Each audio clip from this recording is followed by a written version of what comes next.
So now let us begin with today's topic. Once again, I welcome all of you.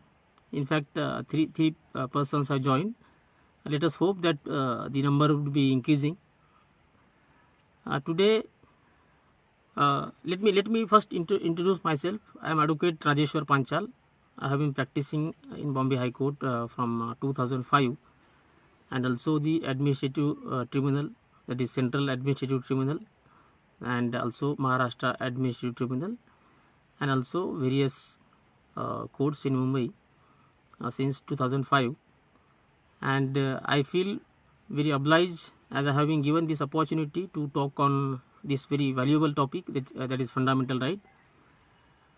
And let me again congratulate the entire team of Doshabad Chamber of Commerce, Industry and Agriculture for great initiative. Today I have been allotted to talk on the fundamental rights and the enforceability of fundamental rights, and also the impact or the effect of the fundamental rights in the process of lawmaking.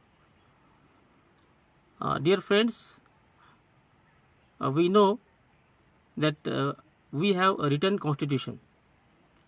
In fact, any constitution is of two categories. Either it is a written constitution or unwritten constitution.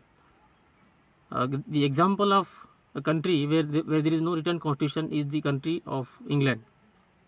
However, our country is governed by a written constitution, and everybody knows that it was drafted under the chairmanship of Dr. Babasaheb Ambedkar, as he was chairman of drafting committee, and with a great effort of almost 2 years, the constitution was drafted. It was hotly discussed, hotly debated, and after such a huge task, we have been given this Constitution of India. The Constitution of India provides third part, and the third part deals with the chapter of fundamental rights, and the fourth part also that is also important, and that deals with the directive principles of state policy. The fundamental rights are in fact nothing but bunch of various rights which make our life worth living. In a way, you might have heard the concept of human rights. Across the globe, according to the UN Human Rights Declaration of in almost all countries where there is democracy or any form of the government, the human rights have been recognized. What is then difference between the human rights and the fundamental rights, and is there any difference, or what is the impact of making some rights as fundamental rights? There are various legal rights also. Then we must try to know what is the significance of a right becoming a fundamental right, and what is the difference between a normal right, that is called legal right, or what is the difference between the human right and fundamental right.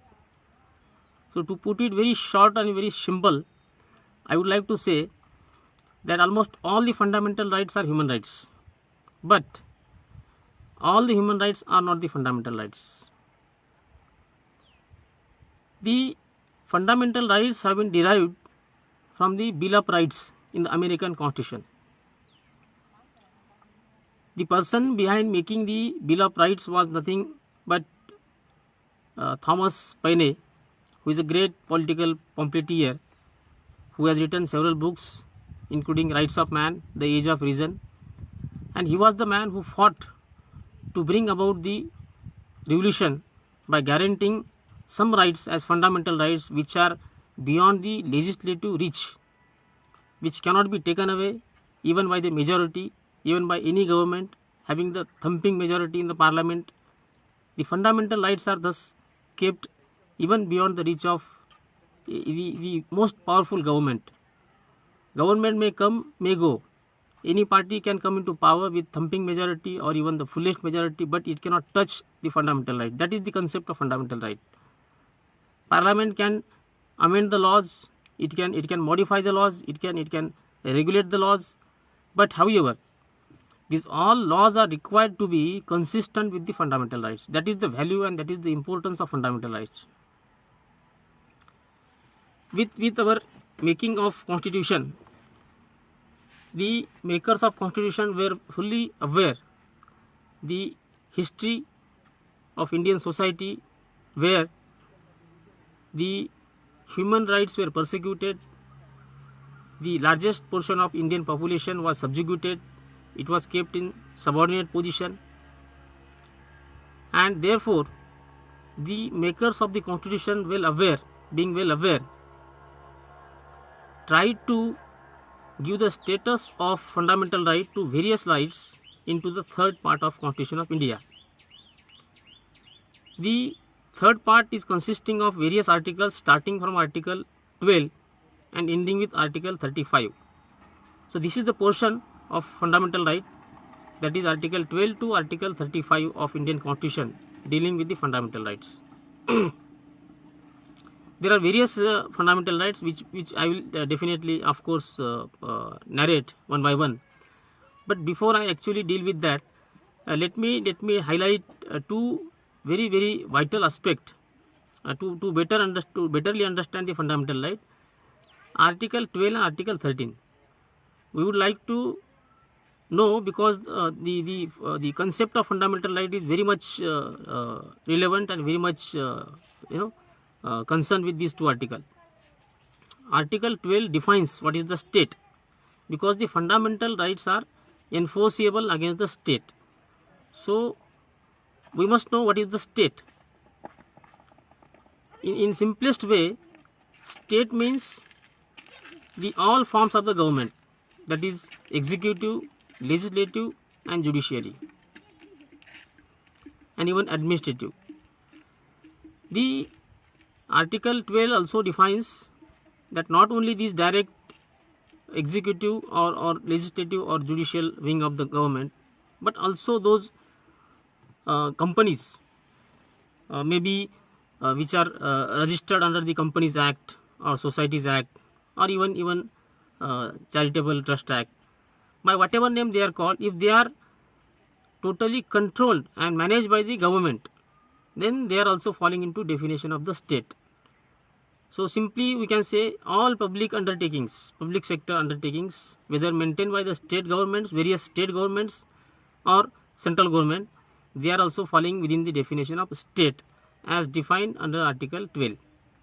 Therefore, we must keep in mind that the fundamental rights are enforceable against all of these companies maintained and controlled by the government, and also the various departments of the government, whether executive or lawmaking assembly, that is state assemblies, or even the Parliament of India, including both houses, and also the judiciary in its administrative function. The Article 13 is more important, because Article 13 mandates that the laws which are made by the Parliament or the state legislature, the Article 13 mandates that the laws either made before the Constitution of India coming into effect or even after the Constitution of India has come into effect should be inconsistent with the fundamental rights. Which means, if the law made by Parliament of India or any state assembly, any state legislature is found to be contrary to or inconsistent with the fundamental rights, then such laws shall be void. It means they shall be meaningless. They shall be declared that they are unconstitutional, being contrary to the third part of Constitution of India. Not only the laws which are made either before or after the Constitution of India has come into effect, but also various customs, various usages, various practices which are also contrary to fundamental rights are also declared to be void and illegal by Article 13 of Constitution of India. So before Constitution of India, there were several such customs and practices which were inhuman in nature and which were treating the human being unequally, with discrimination, with the practices like sati or untouchability or various such heinous practices are now wide and illegal, and therefore the Article 13 is very, very vital, as it is the article that defines the importance and value and significance of the fundamental right. So this is the background with regard to the fundamental rights, dear friends. Now let us actually start with the fundamental rights, beginning with Article 14. Article 14 of Constitution of India is one of the most vital fundamental rights, because it gives guarantee of equality before law and equal protection of law. It simply says that the state shall not deny to any person equality before law and equal protection before law. This is such a vital article of Constitution of India that Supreme Court of India has been trying to define the Article 14 in its fullest meaning and significance, and with the passage of time, the Article 14 is giving various meanings, various different. It is like, it is said in legal parlance that the words used in Article 14 and Article 21 are pregnant, so that they can deliver the meaning according to the need of time. So this is the exact way in which the fundamental rights are to be interpreted by the judiciary and applied. So Article 14 is guaranteeing to us that everybody shall be equal before law and everybody shall have the equal protection of law. This article is in fact, a kind of guarantee, and let me tell you that this article is not confined to only citizens of India, but it is also applicable to even foreigners who are within the land of India. Say for example, who has any foreigner has come to India and he is on Indian land, he is also equally entitled to the protection of Article 14. He cannot be discriminated against simply because he happens to be a foreigner when it comes to dealing with him in terms of any law. So that is the meaning and that is the significance of the Article 14. Now the Article 14 has laid down the foundation of equality, because in our preamble of Constitution, we the people have resolved that we shall make a society which will be based upon the equality, fraternity and the rule of law and individual dignity. So how that is to be achieved? So in order to achieve what is the goal of Constitution, that is the society which is based upon the liberty, equality, fraternity, etc. These are the articles. Article 14 is the first article that says, that mandates that it shall be the duty of the state not to deny the equality before law or the equal protection of law. Of late, the Supreme Court of India has read into Article 14 the concept of arbitrariness, unreasonableness, unfairness. That means that the state or any agency of state or any instrumentality of state, while dealing with the citizen or even the foreigners, must be fair, reasonable and non-arbitrary, because that is the mandate of Article 14. It is said in judicial parlance that arbitrariness on the part of state authorities or the agencies or instrumentalities is an inherent enemy of Article 14. Therefore, in every aspect where the government is dealing with the citizen or the foreigner even, it must be all fair, there should be a fair play, because every citizen is every day dealing with the government, and with the modern era, almost all governments are trying to overpower the liberty and personal liberty and the freedom of citizen. Therefore, this is the rider, this is a check which is kept on the state authority. In any circumstances, if the state is trying to overpower and take away our liberties and our all laws, then these are the check and balances which are provided by the Constitution of India in the form of fundamental rights. Now, dear friends, let me tell you that you must have heard the concept of principles of natural justice. The natural justice is nowhere codified is nowhere defined, but the Supreme Court of India has declared that the principles of natural justice can be read into Article 14. Therefore, this Article 14 is very wider. It is being interpreted in such a way that whatever is required by the fairness is read into Article 14. Now, to make it very clear, let me share one case which will make it very clear as to how the principles of natural justice would be the part and parcel of Article 14. There was a case where a person who was on the panel of selection himself became the participant. He was having some ad hoc position, and there was a selection process for a big constitutional post, and at the same time he being a participant, a person who is trying to get that post, and at the same time having the ad hoc position. So therefore he became part of the panel which was selecting and also appeared as a candidate for the selection. So this was a case where the same person who is sitting on selection panel and also candidate, this case become very serious case, and that came up to Supreme Court, and that was in the year 1974. That is famously known as A.K. Krepak versus Union of India.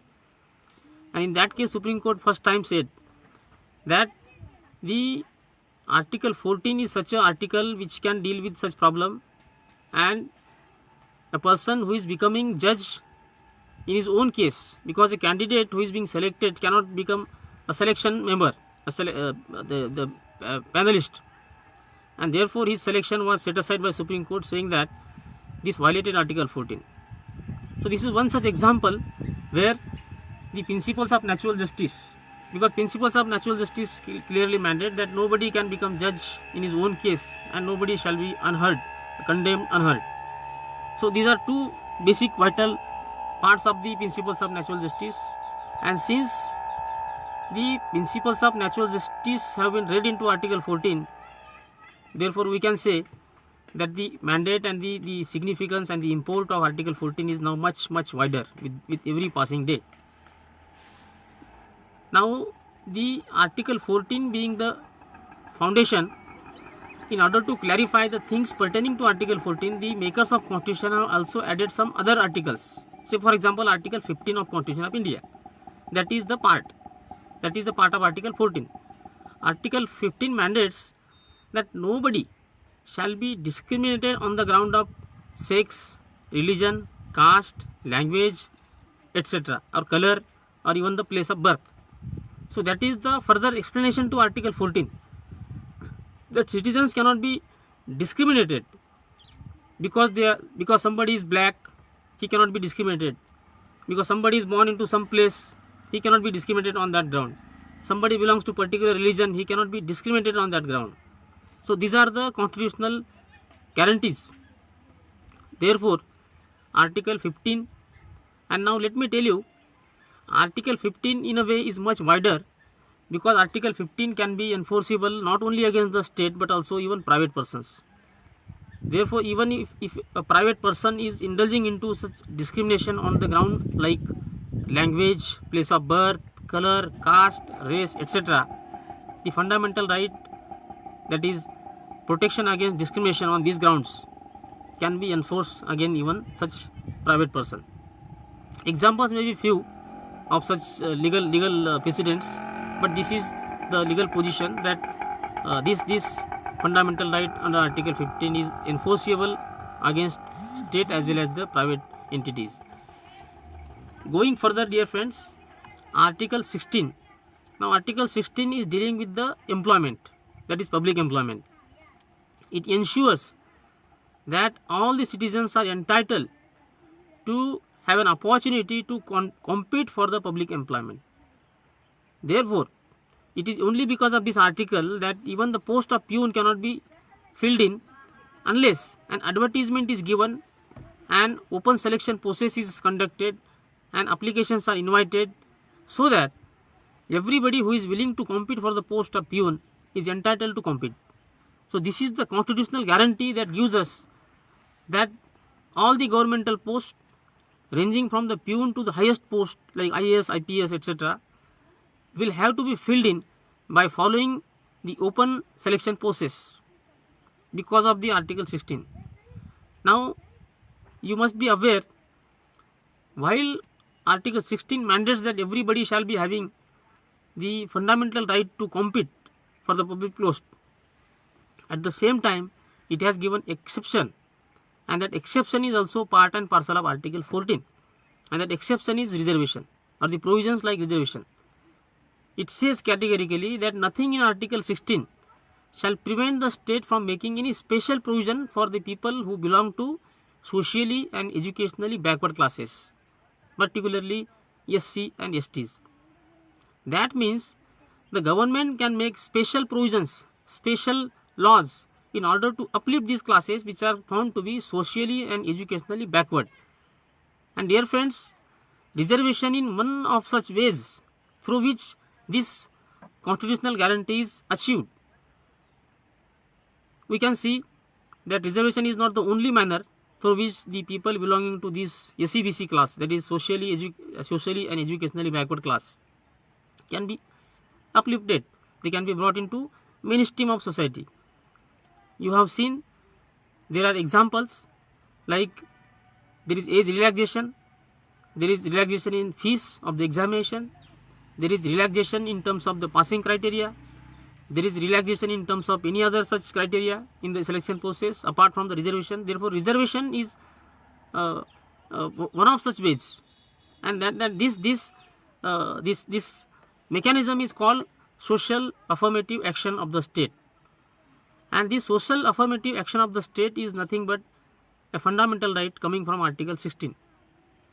That is, prima facie, of late we have seen that the courts have been holding that reservation is not a fundamental right, and that the persons belonging to these socially and educationally backward classes are not entitled to claim the reservation as a fundamental right.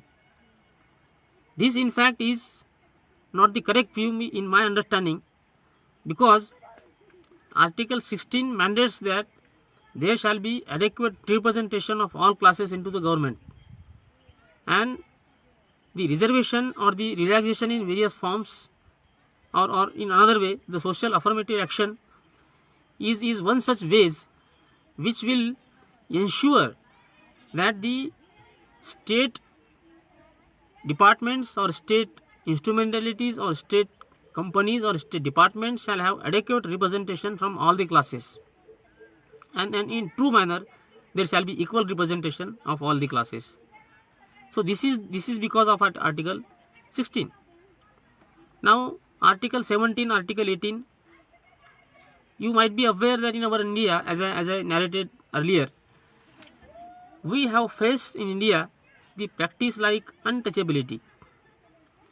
Article 17 of Constitution of India prohibited, and if anybody is found practicing untouchability after the Constitution of India has come into effect, then such person shall be subjected to prosecution under various laws, and the duty has been kept upon the shoulder of the government to enact the law to punish a person who is practicing the untouchability.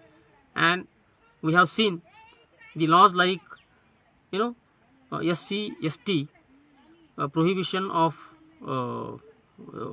Atrocities Act is the law that is because of Article 17, because state was bound to ensure that the Article 17 and the mandate of Article 17 is implemented in reality in true spirit and letter, and therefore today we have a law like SC, ST, POA Act.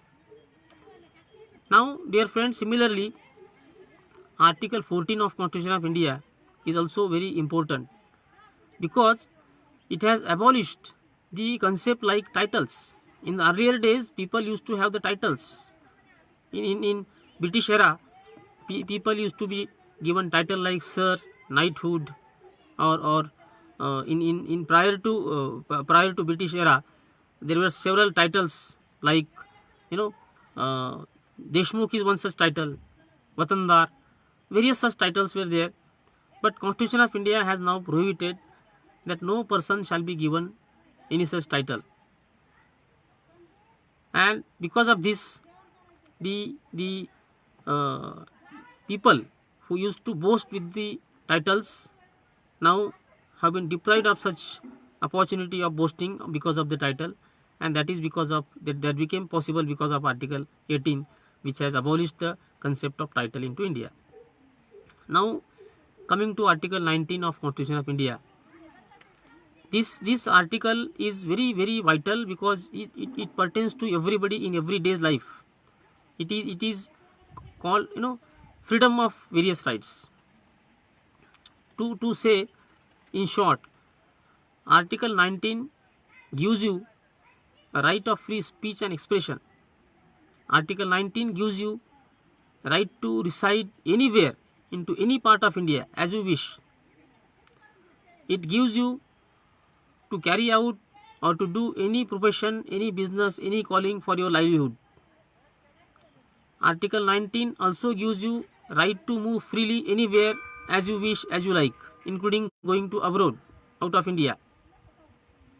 Article 19 gives you right or freedom to associate, to make an association, to make an union. And because of this Article 19, we have seen we can have several associations, several unions, as in trade union and association, like, you know, one registered under the Trust Act or Societies Act or various other laws, by whatever name called, and that is possible because of the guarantee given to us by the Constitution of India under this Article 19. Now of late we have seen we are living in an era where the right of free speech and expression is being pursued as mostly abused right, mostly abused freedom. Various media channels, various TV channels, in the guise of exercise of this very fundamental right of free speech and expression, are accused of trying to create disharmony in society, and when action is taken against them, then they are trying to hide behind the curtain of this very Article 19, that is free speech and expression. So this is the time that we are living in, where this article is, you know, mostly abused. As we see in social media, people are being trolled because they express their views.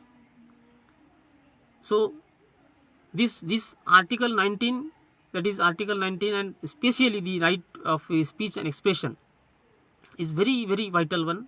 And there have been revolutions where the people were gagged, their voices were gagged. For example, we must know Voltaire. Voltaire was a person who said, or who is quoted to say, that I will have my right to disagree with you, but at the same time I will die to ensure that you will have your right to say what you want to say. So there is a reciprocity, that when I am entitled to say something, you are also equally entitled to say something, though there may be disagreement. But everybody must be free to say what he wants, to free what he experiences, what he want to express. So this is the guarantee, constitutional guarantee, and this guarantee cannot be taken away. And it is only because of this that the entire world has seen several revolutions. In our India also, during the British era, people used to, you know, exercise this right of free speech and expression to you know, to mobilize the people and to garner the feeling of nationalism or patriotism, and the people who exercised this were subjected to jail and all these things, because the government knows that the revolution can come only by the, you know, free speech and expression. It is a very fundamental right, because you can criticize the your representative, You can criticize the government because you are a citizen. So this is the constitutional guarantee. This is possible because of the constitutional guarantee. Now moving ahead, Article 20 of Constitution of India. It is an article which will protect you from the double jeopardy. Now let me tell you what is the meaning of double jeopardy. Suppose you have been prosecuted with regard to some offence, and you have been convicted, and you have been sent to jail, and you have suffered the imprisonment for whatever period provided by the law. Then Article 20 mandates that you cannot be again prosecuted for the same kind of or for the same act, because once you have committed the act, once you have suffered the penalty, then you are free. You cannot be again subjugated. You cannot be again prosecuted for the same thing. So this is the constitutional guarantee against that gives us protection against the double jeopardy. At the same time, it also says that no person shall be given the penalty more than what is provided by the law. That means, for example, if I slap you, the law provides that slapping is an offence and punishment is of 10 days imprisonment. Then the courts cannot award me imprisonment of 11 days or 12 days or more than 10 days. That is because of the constitutional guarantee. In fact, this principle is now made applicable with regard to all various wings of the government. Originally it was said that it applied only with regard to the criminal system, delivery system, justice system, but now even in service jurisprudence this principle is being applied.